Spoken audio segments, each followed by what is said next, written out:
This is a review for a more modern science fiction book. It was written in 2000 and I read it in 2019, so I'm starting to forget it already. It's called Blind Waves and it's by an author who was new to me when I first read it, Stephen Gould. So it's set in a future where a devastating event caused the sudden breakup and melting of the poles and ice caps, as opposed to the slower melting that we're seeing today. Consequent to the sudden breakup, they had what they call in the book the deluge, where the seawater rose by 100 feet suddenly. And in this future world, we follow a character initially called Patricia. She lives on a floating city and she runs an underwater salvage business which operates out of the floating city of New Galveston. So instead of moving inland, as some people did, a lot of people pooled their money and built these floating hexagonal shapes to create a floating city. Hexagonal, of course, will fit together in different modes, so you've got these very versatile, very mobile floating cities. In the first part of this science fiction, which was really fast-paced, it was a thriller as much as a science fiction, Patricia is in her submarine on a dive, and she stumbles across a sunken freighter which is full of dead bodies. Now, the freighter has clear evidence of being fired upon, and this is a big political issue because there's only a certain number of people who could fire on. Anyway, it's part of the plot.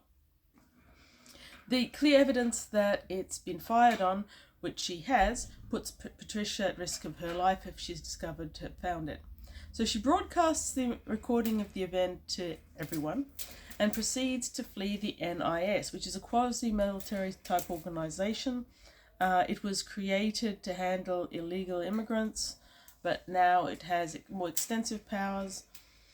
And enter our second character. Thomas is an INS CID, and he is an honest cop type who plans to get to the bottom of the sunken freighter and what INS involvement might have been with it.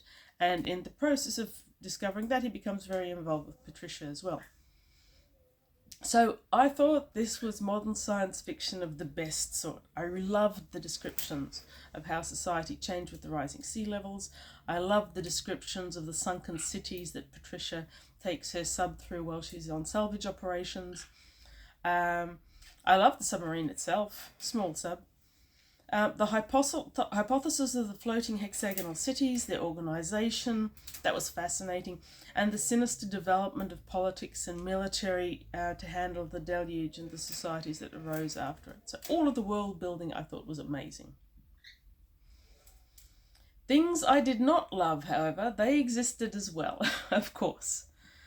First, as a non-American, I was not familiar with most of the places they talked about. That's no biggie. The plot increasingly spent time on the floating cities and they're well described, so it didn't matter. Also, that rigid American determination to be independently use a measurement that no one else in the world uses. Why, guys? Why? The writing inched its way around Fahrenheits and feet, as they do, and I rarely bothered to look them up. The first few times I did, when it had anything to do with the diving, I did because I'm a diver and I was curious.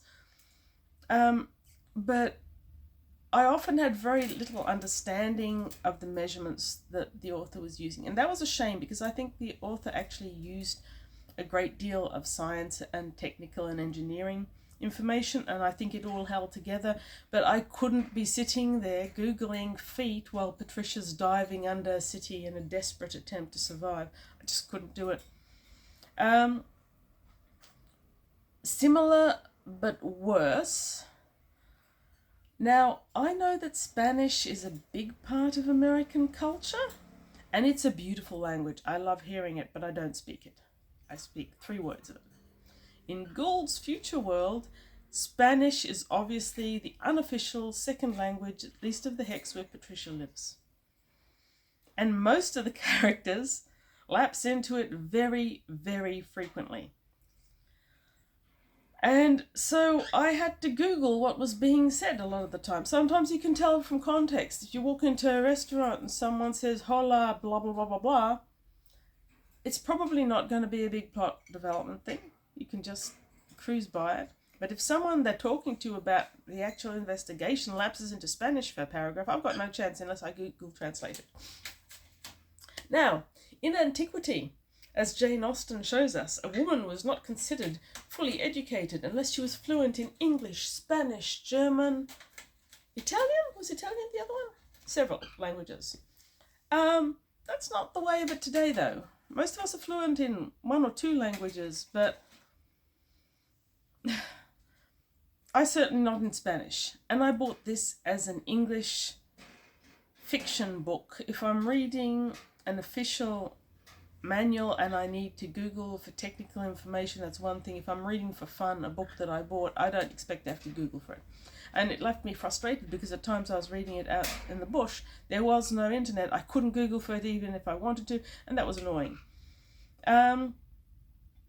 Another thing that grated upon my reading experience, and which got worse, not better, as the plot progressed, was Patricia.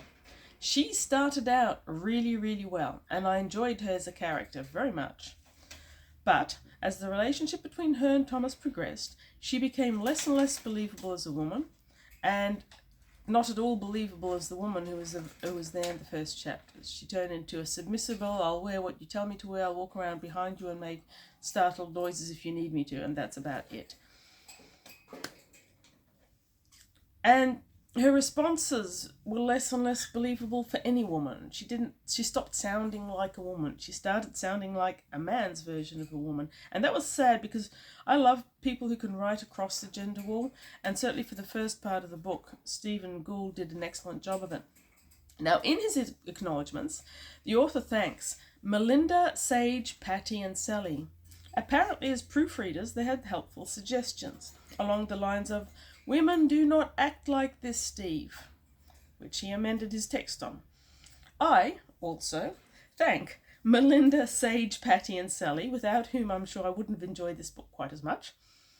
And I do think that they needed to say more often in the later proofreading, "Women do not behave like this, Steve." Either that or Steve needed to listen to them saying it. Not sure which. So at the start of the book, I enjoyed the character of Patricia more, and at the end of it, Thomas eclipsed her, and that's okay. That's a thing that happens. In general, this was a brilliant book. I love aquatic style books that talk about marine. I love the fact that there was diving in it.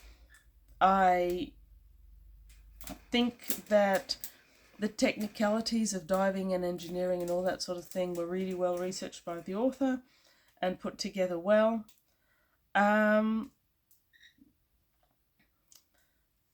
was the book. Now I'm going to whinge about the cover a bit. I love cover art. It's one of the best things in some of the old science fiction. Cover art enhances things amazingly. When I'm buying old science fiction as new, I like Masterworks and I like Penguin for classics, which have no cover art at all. But if you're going to have cover art, make it good. And a lot of it is. A lot of it is spectacular. Now, look at my cover art here. What have we got? We have got a babe sitting on a small submersible with a drowned city in the background. First, the good. The drowned city is washed in blue. It's very, very effective. It gives you the sense of distance and of being underwater. It's consistent with the storyline. It draws the eye. And then the sub. The sub, I think, is well constructed. I mean, it's a little bit maybe steampunky. It's a little bit fantasy, but that's okay. It's a fiction book after all. Well drafted, well, nicely thought out in a couple of different ways. The fact that at a similar depth to the buildings, all the red should be gone from the sub as well as the babe for that matter, is something that anyone who dives should recognise, and the author knew perfectly well, and he mentions it in the text. All the red goes as you go deep into the water. Now, the worst part about this, which is consistent with classic sci-fi art, is the babe. that part is so idiotic, it's hard to know where to start. Leaving aside the fact that her torso is not anatomically correct, we won't worry about that too much. Let's start with the depth. So assuming we are in Huston, which the pointer is most relevant to the story. I'm not sure what Huston is, but I googled it. The tallest building in the city is the JP Morgan Chase Tower, which rises 305 metres. That's 1,002 feet. And the author has mentioned the deluge took the sea level up to about 1,000 feet, so that's fair enough. At 300 metres, the babe chick is diving with bare skin, rolling on floor, laughing out loud at that. We won't talk about the pressure, which would have crumpled her into a small cube and then smeared her into a red cube. But her pneumatic chest is a G or H cup, and it's not so much restrained as framed by the Lara Croft-esque style singlet that is apparently all she needs to defend herself against the icy cold water. It is icy cold. It's mentioned in the text. I won't even mention the pressure. I really want to, but I won't.